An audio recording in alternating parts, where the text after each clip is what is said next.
Picture this. You are before a roulette table and the wheel has recently shown 5 black turns in a row.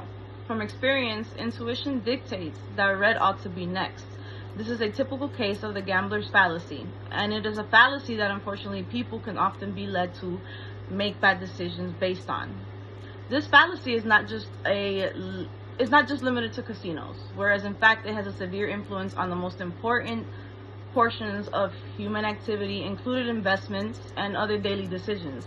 Understanding this fallacy will assist in decision making by averting unnecessary risks.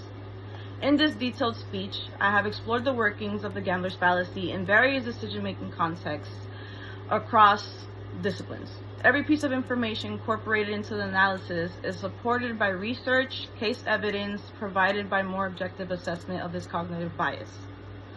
Knowledge of the gambler's fallacy is important since it seizes people from making wrong decisions. In this paper, aims to analyze the nature of this bias, its historical background, and the impact on different parts of building an understanding of how one can avoid becoming entrapped in this thought process. So, to get closer to understanding how this phenomenon is linked with the life of many people, we will start with the definition of the gambler's fallacy and the brief analysis of the ways this concept can hinder the perception of randomness. This will be succeeded by a historical background of the concept and its impact on the decision-making process. Finally, the last intervention will focus on different directions on how to avoid the fallacy in our everyday existence will be provided. Let us begin by defining what exactly constitutes the gambler's fallacy. The gambler's fallacy aims to incorrect hypothesis that the preceding chance events are affiliated with the subsequent resultant random events. For instance, if black comes out several times in roulette, a person can be bet on red, expecting the sequence to change. As Kenton 2023 has pointed out, this fallacy arises from confusion between what is in fact probabilities, and that is totally due to the confusion that people make between events where are likely to be independent of each other. Traditional examples include the availability of the gambler's fallacy, exemplified by the 1913 Casino de Monte Carlo event, when gamblers lost money betting on red after a streak of black outcomes, basically.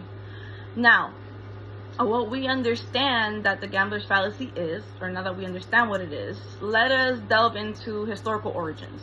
For example, as I just said, the Monte Carlo incident in 1913. It brought the gambler's fallacy to the public's attention, but its roots can be traced back further.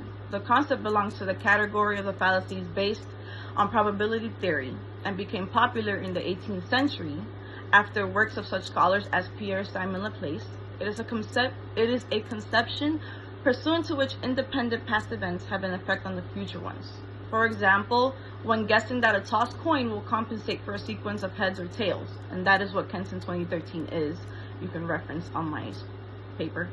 Despite the fact that it has been debunked as bunk math by probability theory, this fallacy continues to be used in gambling and decision-making situations most commonly.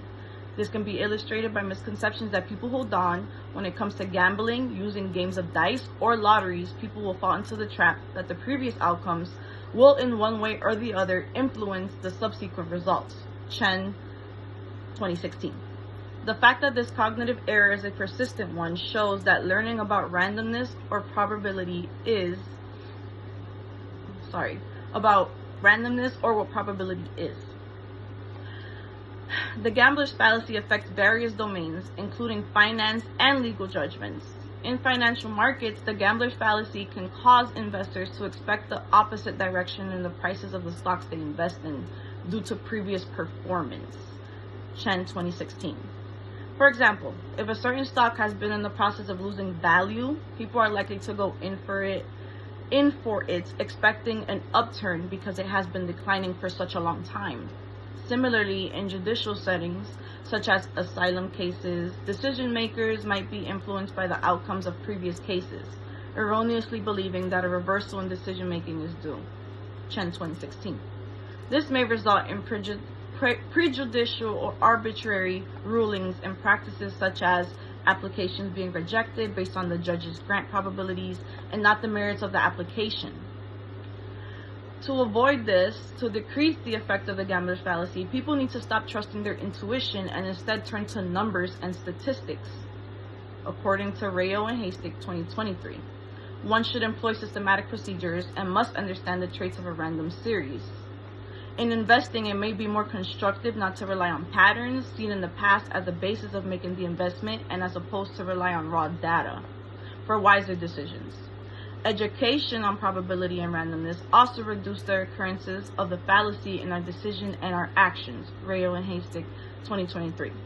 As a result, people should understand that these events are mutually unrelated and should not fall prey to the gambler's fallacy and behave more proportionally. In this way, it could be possible to make more rational decisions. In conclusion, the gambler's fallacy is an irrational belief that random events are related and hence should have impacts on each other, which is not true. It is crucial to comprehend what this fallacy is. Its historical context and its impact on decision making is therefore important when trying to enhance judgment making as well as decision making mechanism, thus understanding and eradicating the logic of the gambler's fallacy keeps us in a better outlook while deciding on gambling, investments, or any business in our lives. Knowledge of randomness and probabilities plays an important role to avoid pitfalls and gain improved results. Thank you.